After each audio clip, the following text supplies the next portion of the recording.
All right, I want to do another one of these videos, kind of just talking about older cards and my thoughts and feelings about them now, right? Cards that I haven't played a lot or used to play a lot and don't play as much anymore. Just kind of a rough video, nothing too crazy or going too in depth with this, but just some general thoughts and feelings, and also want to know what you all think, right? Make sure after you watch this to write down in the comments, what you agree with, what you disagree with. Do you still use these cards? Do you not use these cards? And today I want to talk about Spider-Man Miles Morales, the gray ally, and also Helicarrier from the core box, the 3-cost support. I feel like these are two cards that the community talked about a lot in the past, and they've kind of fallen to the wayside. And I feel like that personally. I think one card I don't mind falling like from grace and just kind of being like whatever, but the other card I don't think I should judge or sleep on too much. So let's go look at those cards really fast. All right, the first one I want to talk about is Miles Morales. Miles, the basic ally, came in the Wasp deck, which, by the way, if you have not gotten the Wasp deck, I think you should. Not only does it have Miles Morales, it has the Power in All of Us, right? Yeah, it has Power in All of Us. I think it had like Ironheart too, if I remember correctly. It had a lot of great cards. The Wasp hero pack is absolutely worth it. And I think Wasp is a great hero as well. But anyway, Spider-Man Miles Morales, the basic ally, is a card that I felt like I played all the time. Like, it was in every single deck. It was a staple to a point. And then for whatever reason, I've kind of stopped. And not only did I stop, I kind of forgot about it, to be honest. Recently over on twitch.tv/D20 Woodworking, we were messing around with some decks and somebody brought this up. They're like, oh, why don't you use this card? I kind of forgot it existed, to be completely honest, which isn't great because here's the thing. It's a 3/1/2/3 stat line card. After you play Spider-Man from your hand, choose a thwart or attack. Spider-Man gets +2 to the chosen power until the end of the phase. Cool.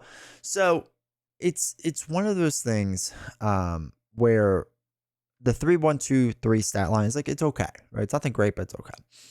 Now changing it to, for the first turn, a 3/3/4/3 stat line, like possibility. Like, obviously the thwart and the attack both don't increase, but you could choose one or the other. Like, thwarting 3 with a 3-cost ally is massive. Attacking 4 with a 3-cost ally is absolutely huge. Being able to use them for another round and then as a blocker on top of that, I think that's an absolute crazy stat line. Realistically, you should be able to do what? 4 damage, then you do 2 damage. That's 3 for 6 damage, and then a blocker, or 3 for 4 thwarting, and then a blocker. It's a pretty good trade off, right? That's pretty strong. So it's one of those cards where, again, I feel like I just stopped using, and I don't know why. It makes a lot of sense to use. He's very versatile. He's very, very good. When I do put him in decks, the way I test a lot of things is if I put a card in the deck and I never play the card, I must be kind of like over the card. Every time I put him in, I use him. So I don't know what I'm thinking, to be honest. It's one of those cards I really want people's opinions on. Like, are you still using this card? Or are you not using this card? Because I think it's absolutely phenomenal, especially with the Power of All of Us.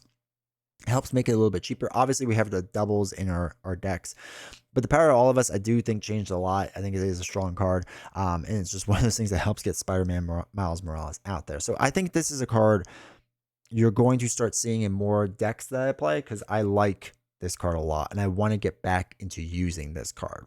Now, on the flip side, this is a card I don't really care about anymore.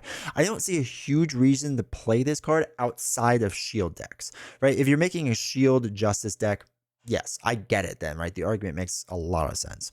But 3-cost support, location shield card, max 1 per player, exhaust Helicarrier. This is an action. Choose a player, reduce the resource cost of the next card that player plays by this phase by 1. Okay, I can't use that in defense, so I can't play like any interrupts or anything like that on the defensive side of things, so it's really useless on that side. And like, I don't know, I'd just rather play Helicarrier, right? Like, especially since we have a lot of cards that trigger where if you pay with a certain resource, and Helicarrier is a not Helicarrier, a Quin Carrier. Sorry, I don't know if I said Quin Carrier before. I'd rather play Quin Carrier. Quin Carrier has a wild resource, right? I could just use it for that thing, right? If I need it to be a strength resource, it could be that, a mental, energy, whatever. It doesn't matter. It could be the thing I need it to be for the same cost. Now, I get that Quin Carrier is kind of locked into a trait, but it's really not anymore. With our new personal player size schemes, right? We have the 1 player size scheme that allows you to basically bring in any support, so I don't have to worry about the play restrictions of Quin Carrier, let's say.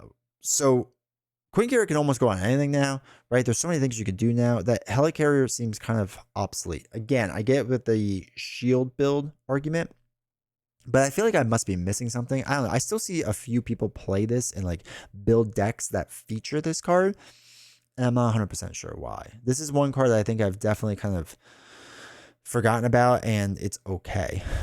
Like I said, I think with Miles that I will play a lot of games, and the way I tested the deck a lot of times is, do I use the card, right? If I don't use the card over and over, it shouldn't belong in the deck because it's just useless. I don't remember the last time I really played this card and like actively thought about it. So it's one of those cards that kind of just whatever at this point. I don't know how to put, nicer than that. But yeah, I definitely think this is a card that for shield decks might come out more, but past that, I don't really know. All right, once again, this is just a kind of quick and dirty video, just kind of opening up the conversation. I think it's interesting. I think it's cool to kind of reflect on some of these older cards, see if they still make sense for us or not. Like I said, let me know your thoughts down below. While you're down there, do me a huge favor. Hit the like button, hit subscribe, turn on alerts so you know when I go live or when a new video comes out. All that stuff really helps out. I really appreciate it. And then finally, let me know down in the comments, right? What card between these two cards are you still using these? Do you want to still use them? What are your thoughts with them? All that fun stuff. I'll see you all next time.